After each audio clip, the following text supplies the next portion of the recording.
the dynamic duo. DC's next presentation to the world is the Flash film. Yeah. I'm not saying that I think Flash is going to fall, although personally I think it is.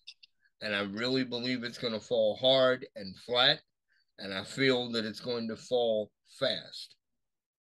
Based on Black Adam, I don't care at this point what Ezra Miller has done or not done or what have you.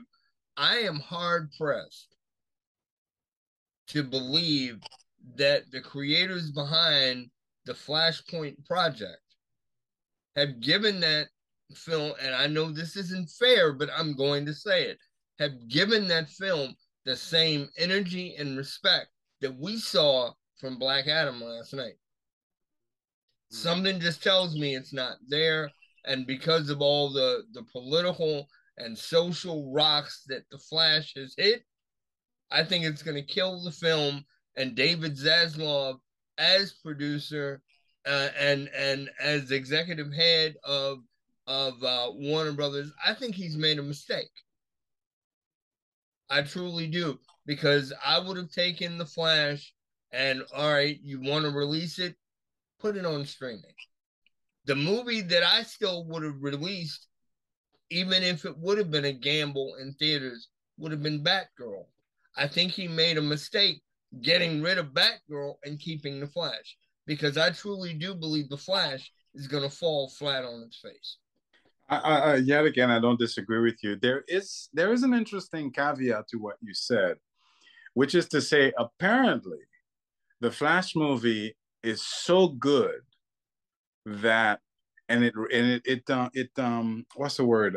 It rates, not rates, but like when the critics, not critics, but it tests so well with its audience that that's one of the reasons why they can't let it go.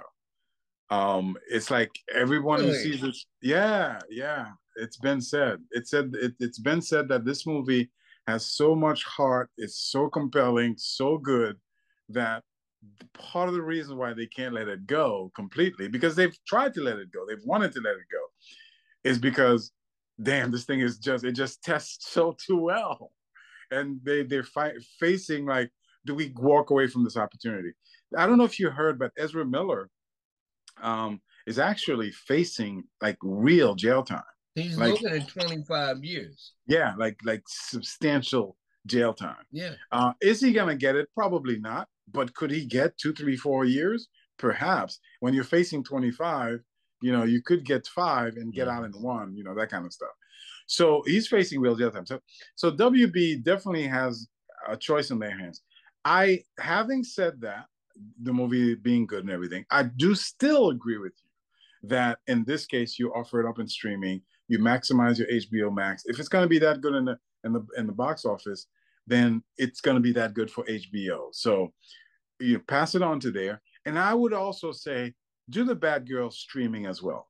I don't think the Batgirl would be as strong from a box office release point of view. And I think they don't want to have a quote unquote failure on their hands. Mm-hmm. So I wouldn't take that risk, because apparently that movie's not testing well. It didn't look that great, apparently. I don't know. But I would offer both as streaming and move on from there. And I would move on with several different things. I'd move on with, I hate to say it, and forgive me if you disagree, I'd move on with a different Batman. What I mean by that is that I love Ben Affleck as Batman. I think it is the definitive Batman that we've seen in movies. I think it's the best Batman I've seen. But Ben Affleck is too old. He's getting too old, too skinny, too out of shape, too fat, he's just not an ultimate Batman. Great actor. I love him as a person. I'd love to embrace him, but he doesn't necessarily want the role anyway. So I'm not hurting his career. I would say let's move on from that. I'd say keep Henry Cavill, keep Gal Gadot, keep Jason Momoa, get rid of Ray Fisher, get rid of any problem, get rid of the Flash, Ezra Miller, and go from Black Adam. And here's what I do with Black Adam. I made a mistake. I said that I'd lose my mind if it was Thor in the movie that we saw yesterday. Mm-hmm. I think I'd be 10 times more excited if it was the Justice League instead of the Justice Society yesterday. So if I saw guys like Guy Gardner, or if I, Green Lantern, if I saw Hawkman alongside with the Flash, or, I think I'd be very excited. Having said that, keep in mind, I'm a guy who loves Justice League. I love Justice League. So I love that stuff. I love to see my superheroes. So yeah, I would have I think the delivery was great enough for me to enjoy it. And well, I mean, I'm not upset at you for saying get a different Batman. I definitely would for any future relatable projects. And I absolutely, and you heard me say this when we reviewed it when it came out last year. I do not like Robert Pattinson's Batman. So as far as I'm concerned, making a sequel to The Batman doesn't do anything for me. Yeah. It doesn't work because he didn't work. Yeah. The rest of the story didn't work. One of the things that bothered me, and I'm not going to get into a tangent about Batman, but I did watch the movie again on HBO actually last week. I don't know if you remember, but from the point of view of the movie, nobody ever called him Batman in the movie. Correct. You told me about that. Yeah. No one. Yeah. Okay.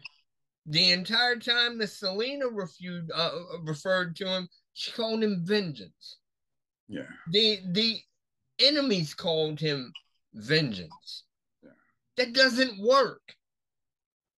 Even if Batman slipped out by somebody and then it stuck because somebody from the press or what have you got wind of it, he's Batman. He's not Vengeance. He's not Wolverine. He's Batman. Allow the character to be called his name, for goodness sake.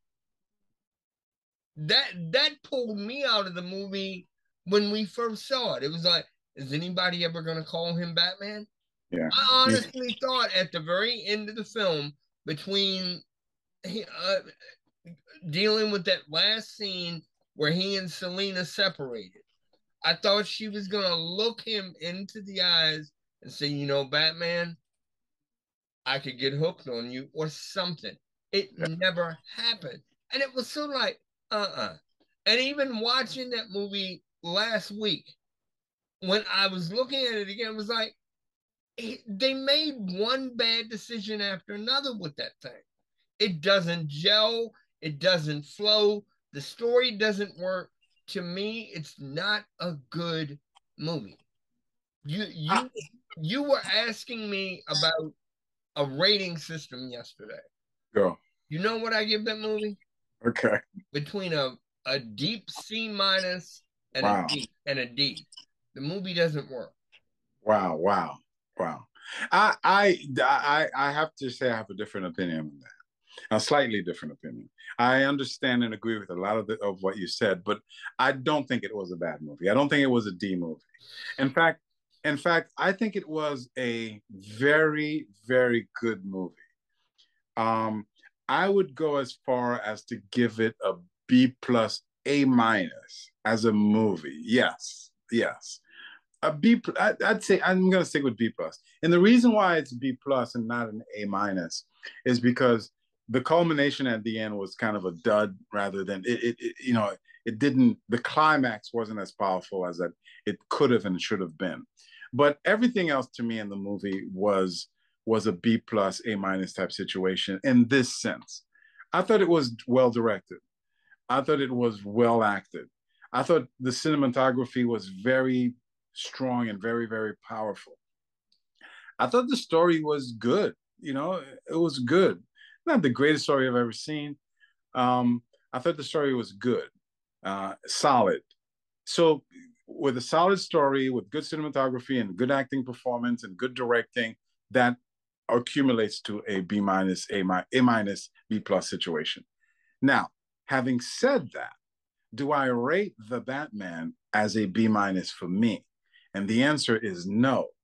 I rate the Batman as a C minus D plus. And what I mean by that is that the reason why it ranks so low to me, because it's not Batman. It's not the Batman. It's a Batman. It's an interpretation of the Batman. And it's an interpretation that kind of seeks to run away yet again from the genre. It kind of seeks to apologize for the genre and wants to retell the genre in a way for retell the genre for the adults. And I don't like that. I don't recognize Batman as I'm watching this movie. There's there's a lot of things that for me take away from the movie and make me not want to ever put the Batman poster in my house. Like I'm not putting the Batman poster in my house. I'll put an Aquaman poster. I'll put a Shazam poster. I'm not putting the Batman poster in my house because it wasn't that far. In many ways, it's similar to The Dark Knight. The Dark Knight also offered a Batman. And it's very important to understand that The Dark Knight and The Batman Begins, it's another a Batman rather than the Batman.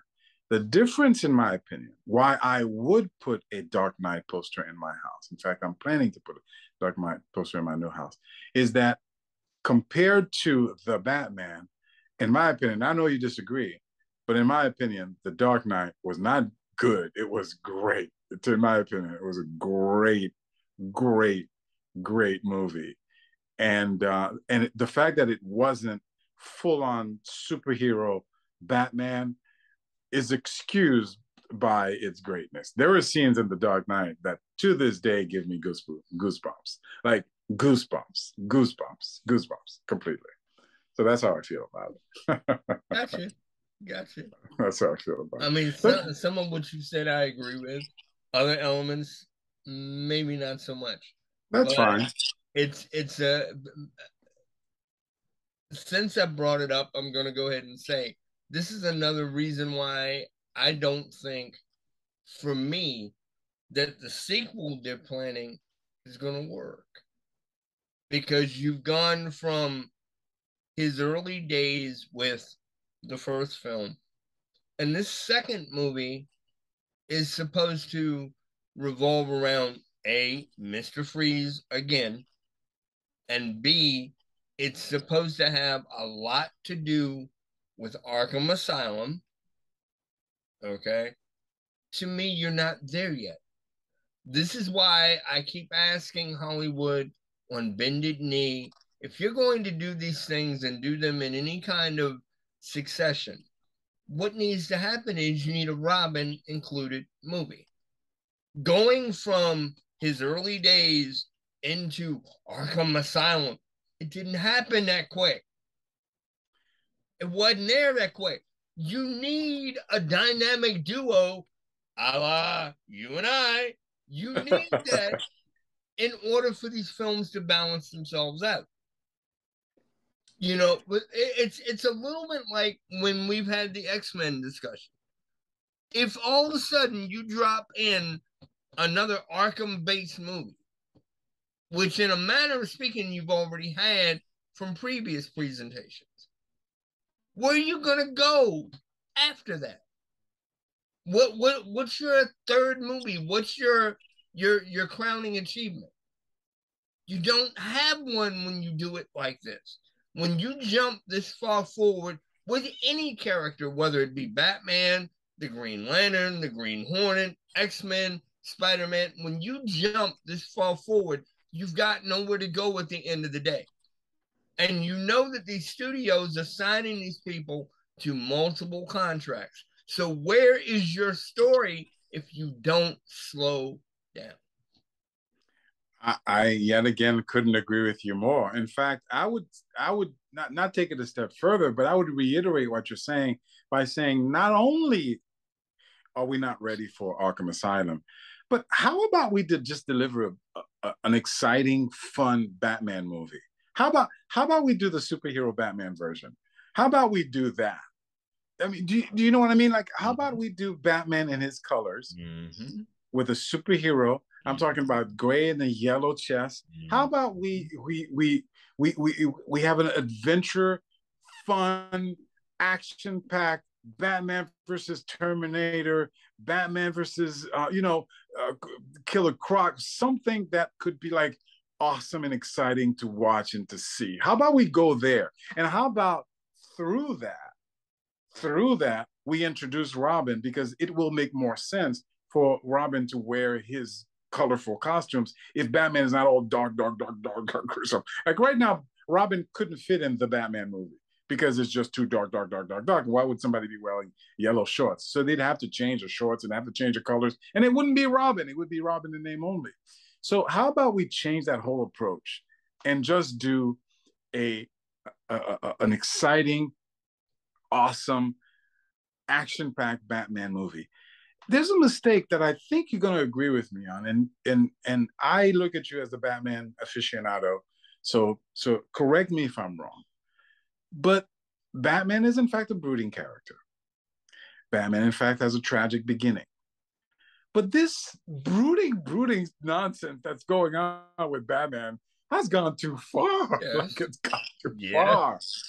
It's gone too far. Like, correct me if I'm wrong, but Batman in most of his history wasn't this overly brooding, dark, it's got to be nighttime guy. Am I wrong about that? No, you're not wrong. So how about we just do that Batman? And how many times have I said to you that the whole thing of, Alfred, I've lost my keys. Alfred, give me a cup of coffee. Alfred, where's the telephone? Alfred, I gotta sneeze. It's that's gone on for too long. And basically that's being done because everybody, and I've said this before, and people can hate me or laugh at me for this. Every one of those, every one of those things, basically what that is, and I'm sorry, that's exactly what it is actors taking their cues from Michael Keaton, from the way he spoke under his breath in the 89 version. Batman. I want you to do me a favor. Everybody has taken that whole thing. And in all honesty, although Val Kilmer didn't do it as much, there were a couple of scenes where he did do it. And Joel Schumacher really didn't allow George Clooney to do it all that much because Schumacher was trying to do a serious version of a 60s style Batman. Yeah, we're not going to talk about the Schumacher disaster debacle. But it's that's where all the other stuff comes out of it. I must say though, I must say has never spoke like that. I must say I like red leather, yellow leather from the Zack Snyder. I like the toning down of the voice through electronically without the overly. I mean, when you watch the Christian Bale version and you listen to how he speaks, it's actually comical. It's actually comical. It's exactly what even though I'm making fun of it myself. The thing is, and I've seen interviews where they talk to the audio engineers from the movie, and they said it was hell to pay to try to edit that because you couldn't make out what he was saying. Yeah. But I do like the Ben Affleck presentation. Again, taking it back to what we were talking about before, I think and I hope and I pray that this Black Adam opens up the opportunities. I do wish it wasn't done in that high contrast, heavily saturated thing. I think the movie would have been better without it. I really do. I think it would have looked better. And there were some scenes that were very 300-ish. Yes. what I mean by that is that whole green screen sky, it's like it works beautifully for 300. It doesn't necessarily work for a Black Adam. And the reason why it works beautifully for 300 is because that's a fantasy. That people don't realize that. But the whole 300 was a fantasy, fantastic retelling of what happened. It was an exaggerated version. What happened is that Leonidas said, go back and tell them the story. But don't tell them the story like as embellish the story, make it big, make the Xerxes 10 feet tall. All that was his storytelling, and that's why the sky was so saturated and so dark and so on and so forth. Right. So that whole movie was that. That's not necessarily what we want to see from a Black Adam. You can do that when you're retelling the story when he's in Kandar, but when he's in modern day Kandar, you don't necessarily need to do that. Yeah. And so, but that's a slight little, nitpicky type of thing. I would have preferred that it would be that. And the reason I would have preferred it because I think then it even sets up Justice League and Hawkman and Green Lantern and all the stuff that could come from that even better. If I can say this one little closing thing about Batman, even though you just spoke about Black Adam again. Absolutely. But forgive me, I've got to get this out. I understand. One reason why I would not do what they're planning about this Arkham Asylum movie is because technically we're going to get two films that are going to be back to back and they're going to be almost the same thing. Because Joker 2 is an Arkham Asylum movie. And it's already been said that the majority of that film, almost 80 to 90% of that film, is going to deal with the fact that Batman has captured the Joker and Harley Quinn again, a la Lady Gaga. And they're going to be in Arkham and kind of singing out their woes and what's going on. Because the movie is going to be a musical. That's why they've involved Lady Gaga in it to begin with. So if you go from Matt Reeves' Batman 2 or whatever you want to call it, and then into Joker 2 or vice versa, regardless of which one comes out first, you're literally going to be making the same movie minus the fact that the one with Gaga is a musical. I agree. But I have to say, the idea of making it a musical is crazy to me. And I'm gonna have to wait and see on that one because I can't even fathom it. The only way creatively that I can see it is that you have these elements in these scenes where Harley, Joker, and even some of the other Arkham prisoners, maybe Poison Ivy and the Riddler, or even the Penguin, or God knows who you want to pick, where they're sitting in these padded cells and the thoughts that are going on in their heads are coming out in song. That's the only other way to do it. Yeah, but that would be awful. That would be. I didn't say it was going to be good. I said that's the only way to do it. Because nothing else makes sense. Nothing else makes sense. Because absolutely nothing else makes sense. It's already been said, unless they've changed their minds already, that Batman is only going to be in like the first few minutes of Joker 2. And the rest of this film is behind the bars and within the space of Arkham Asylum. That's your whole movie. I agree. I agree wholeheartedly.